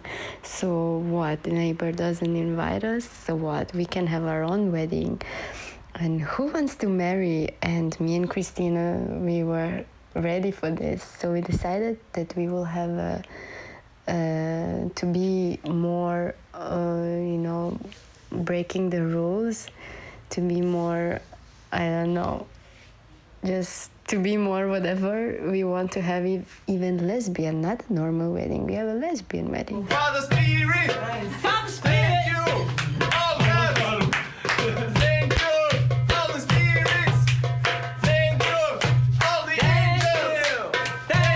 Yeah, that day was interesting. I even remember that somebody found 2 jars of big Nutellas, and we considered it as our wedding cake. And we had a really wild ceremony, and it was really nice, yeah. Yeah. And the whole night we were sitting on the couch in the living room, and we were just talking, and the guys, Georgian guys, just arrived with so much music and sounds and blah blah, and we were like, wow, you see, our musicians also arrived, but it was for after party actually. Oh, thank you. Oh, thank you. Thank you. Oh, thank you. Oh, thank you. Oh, God. Oh, honey, I'm so glad that you also brought up your wedding, because that was you when you and Christina had your spiritual marriage. That was a highlight of the entire experience for me. I think that it was just like a really momentous time when the energy was building and we were able to celebrate and have a party, and so we had finally made that place feeling like a home. And I think that wedding was a celebration not only of your love for each other, but also a celebration of the family and the way that we had made a home for ourselves. And I think that was really symbolic for me anyway about that. Hello family, you are all beautiful. Yeah, got a little story how I made my way to the madhouse. Remember, I was traveling with a German dude in Iran. Then I explained him how I have this desire to travel around, to visit different places, to be on the road. And he told me like, yeah, I'm gonna help you. Let's go to Turkey. Let's get married there as gay. Then we can go to Europe. After you receive your German passport, you're free like a bird to move around. So I started to hitchhike to Iraq. I got robbed in Iraq. I lost part of my money, and I went to Turkey from the south, all the way from seaside to Antalya, from Antalya to Istanbul, and it didn't happen in Istanbul because it was illegal there. So yeah, he left to Germany. I stayed in Turkey. Then basically I didn't have any plan to stay in Turkey, so I didn't have any contact, I didn't have any friends. I got homeless a little. Then a Turkish couple, they asked me. I was searching for a job to shape my life there. It didn't happen as well. At that time, a friend of mine came from Iran, and yeah, he told me it's a rainbow gathering nearby, let's go there. I was like, maybe it's not the best time for me to go to rainbow gathering. I'm struggling for life here. Anyway, he convinced me to go to that rainbow gathering. It was my first rainbow gathering and such a beautiful experience there. But I left earlier than the others because my visa was getting expired. Yeah, he left to Germany and I back to Istanbul to extend my visa for a year, and then, yeah, I think I spent all my money. Again, I got homeless. And yeah, at one point I gave up. I went to visa office.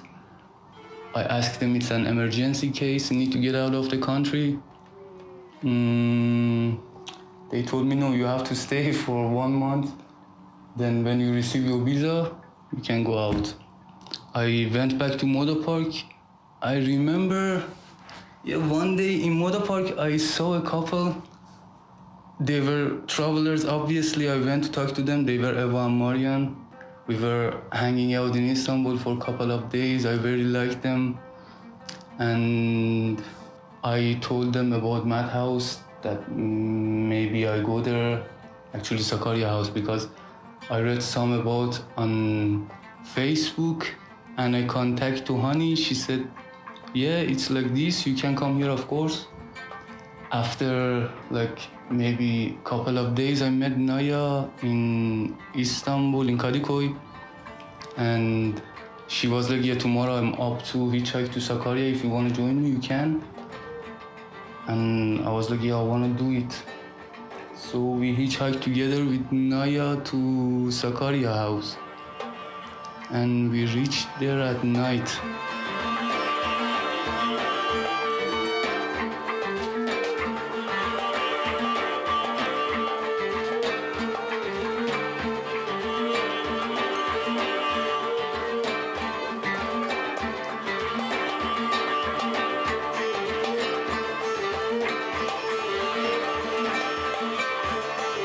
When we stepped in, it was a big house in a big yard.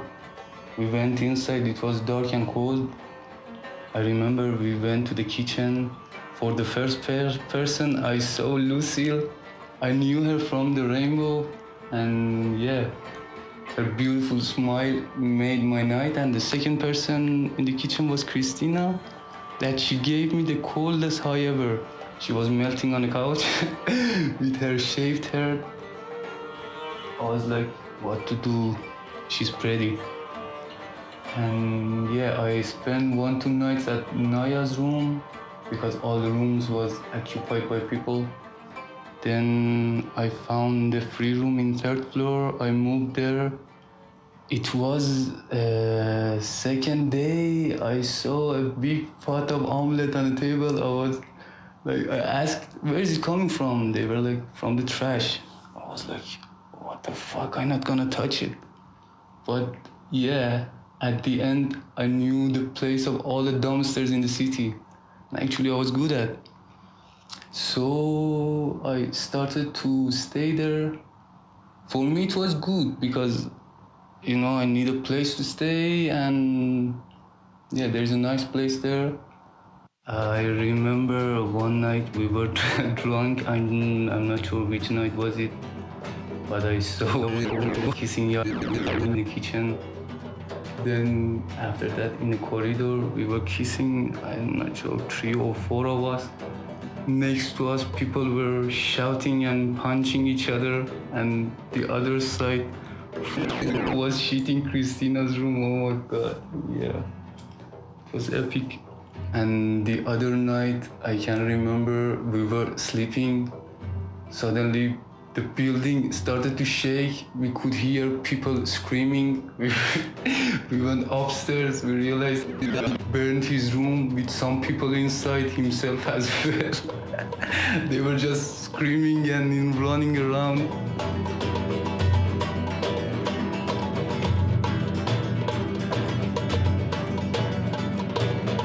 Yeah, for me, it didn't happen to go to Germany to receive that passport, to visit different places, different culture, different people.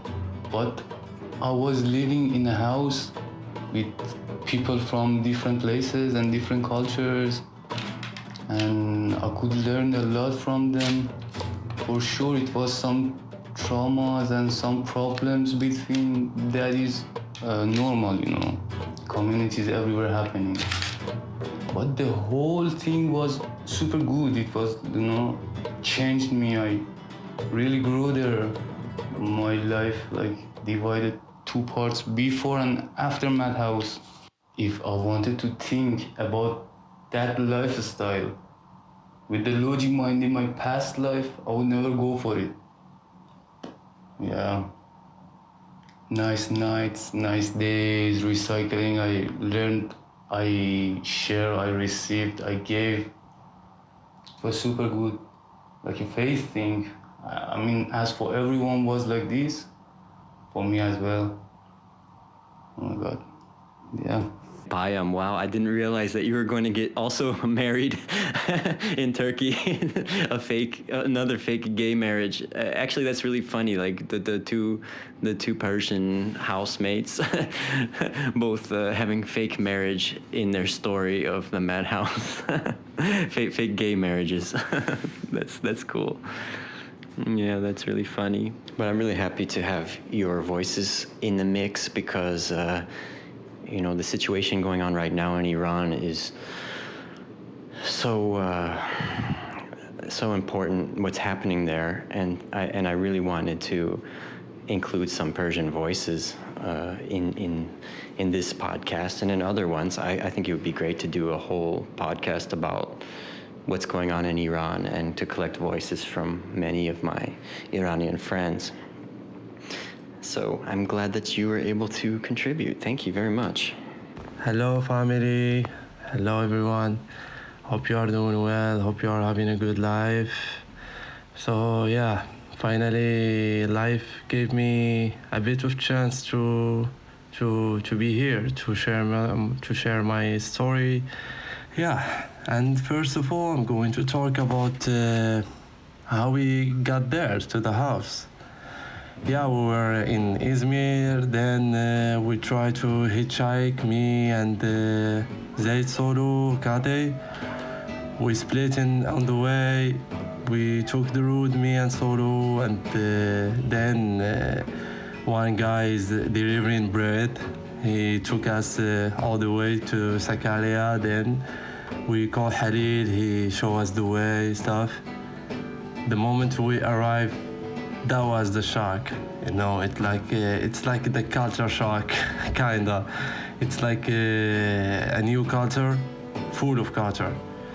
It was really amazing, like to put the first step in the house. Like it was really amazing. Then we entered the house and found the family and everyone like welcoming us with the warm hugs, warm hearts. It was really amazing. They serve us with food. And everyone started talking, and food. There were a lot of eggs at the moment, you know, like thousands of eggs, or I don't know how much. Yeah. And then after I started discovering the house, stuff, how much is big, stuff like that, you know, like, and each one taking his room and making a decoration or a design or anything like that, you know, like, trying to reflect their personality about the place, and also the house. It's including all the personalities, and which was a piece of art. Yeah, it was like that, and it has a lot of good memories and stuff. Then I found people playing music, artists doing many things, and I was impressed. Wow, that's something special. Yeah, and in the end, it is something special. There was bad things and good things. Life, it's normal. It was totally normal, and I just remember the times we go for busking to make music, to make money, also to have fun, and then make money, come back, pay gas, pay wood, food, electricity, water, stuff like that. Well, we had a life there. Yeah, we stayed there for, I don't know, 8 months, something like that. I don't remember exactly. And we stayed much longer after the Corona period. We stayed there. It was really hard. It was hard for us to get food, to play music, to make money. It was really hard to even make new connections. Sometimes we went to work. All of us, we went to a farm of Halil's friend. We went to his farm, and we were making money then to survive. And we were trying to have many income sources. We're trying, me and Halil, we were working actually with a guy on a website to make money, and also about recycling, like people there, neighbors, most of them, they were good. They were trying so hard to help us, especially at the moment. Some people, they help us with a lot of food, and also before. Like I remember recycling, go to the bakery, go to the restaurants, get food, which was nice. And recycling from the beans, I have never thought that I'm going to do it. But yeah, then we were good at it. Reflecting on these experiences, now I realize that I kinda grew up. I learned a lot of stuff, a lot of skills, how to survive, how to live in a community, to live as a family, how to share, receive, and give. A lot of stuff, actually. And especially in music. Music, it was really, really the special journey. Then after that, I'm so much into music. It was really, really good listen, the Madhouse. Yeah, also I remember the trash fashion, the collection that we made with Anais and the others. It was really crazy and funny. When I look at the picture, it makes me happy so much. And I remember we took clothes from the free shop, and everyone started improvising improvising a look, a personality, and like anything.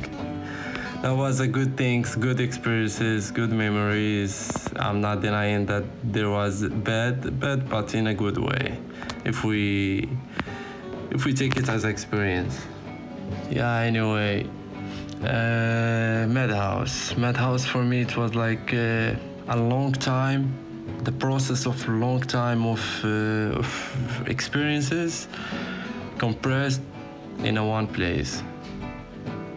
There you learn a lot of things. You meet a lot of people. You know how to deal with everyone, to handle situations there. It was good, it was special. Yeah, by the way, I'm seeing now, hearing the echoes of Christina shouting in the stairs. Oh yeah, man, that's some good memories. Yeah, the trash fashion was such a fun time. I loved it that we were just taking all of these old clothes that people gave away that they didn't want, and everyone made their own personality with it, like you said. I think I was wearing some kind of like women's jogging clothes. Like I had some kind of like pink leggings and a blue top that was going down on one shoulder, and the sunglasses and the fanny pack from Irene with the green and purple acid colors. Yeah, that was so fun. All the different people's costumes. It was like Irene had like a fake mustache painted on her face. She was just like a dude. And Kate was a whore. I remember she wanted to be a prostitute. Because I was going crazy, and then I had to leave. I mean, but that's the thing, that I think a lot of the hard experiences I had, I still appreciate them, and also all the people. Like sometimes I had some difficulty about certain people, but I let it go finally. I wonder, I hope that people would do that. I mean, I feel like at least in our discussions that no one's saying anything mean about one another, even if we had a hard time. I think that people still appreciate the experience and stuff like that. So it takes some distance, of course. You know, I'm telling my story, but I'm also leaving out a lot of my personal dramas because those are more private. So I'm making this podcast about our experience, but I also want to protect the privacy of certain interactions and things. So Elmiş bir şey var mı? Var. The garage var.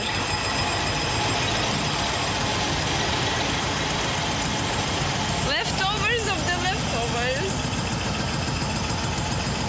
Building new life. Mama.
done to me when I see you being so free. It makes me look inside of me and wonder